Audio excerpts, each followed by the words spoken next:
Tara, samahan mo ako magluto ng healthy, crispy, at masarap na lumpiang tuna. Umpisahan na po natin.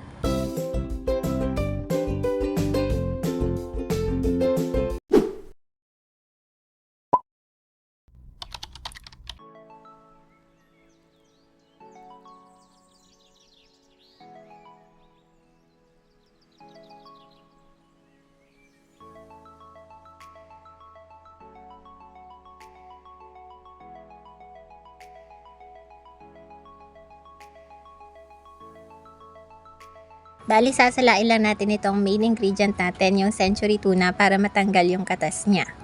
Ito na yung itsura kapag natanggalan na natin ang katas. Pagkatapos niyan, pwede na natin ilagay ang ating patis or fish sauce. Durug-durugin po natin yung tuna habang minimix natin ito. Next, pwede na natin ilagay ang ating oyster sauce. Ilagay na rin natin ang ating magic sarap. At this point, pwede na nating ilagay ang ating gulay, which is yung carrots. Isunod na natin ang ating onion rings. Tapos ang ating onions. Ilagay na rin natin ang ating kenchay. Tapos haluin natin itong mabuti. Iglagay din po tayo dito ng katamtamang dami ng cabbage. Hindi ko siya napakita sa mga ingredients natin kanina, pero yes, kasama po ito para dagdag healthy na rin ang ating recipe.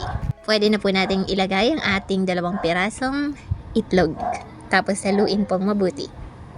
Lalagay din po tayo dito ng harina para po magdikit-dikit or mag-compress itong mga ingredients natin. Isa po itong sekreto para hindi sila maghiwa-hiwalay ba kapag binabalot na natin.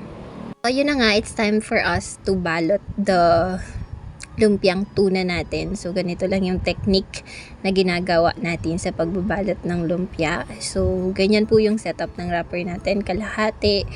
Tapos maglalagay tayo ng kakaunting dami ng ating mixture. Tapos ganyan po yung gagawin natin.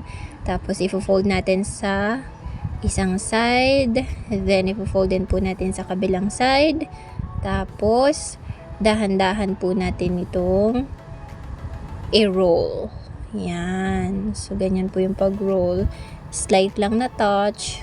Tapos, yun. Yung ginawit nating mixture kanina, yung pinakita ko sa inyo na cornstarch. Yun yung parang pang-seal natin dito sa ating lumpiang tuna.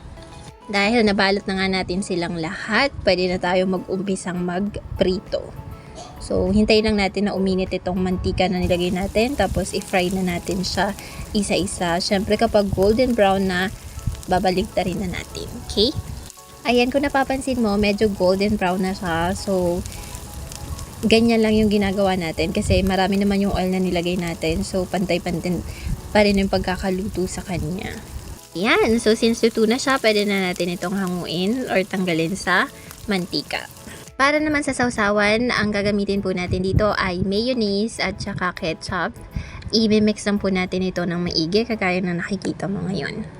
Voila! Narito na po ang final product ng ating lumpiang tuna. Sobrang sarap po nito, sobrang crispy, at the same time healthy recipe na rin. Sana po nagustuhan ninyo. Happy eating! Bye!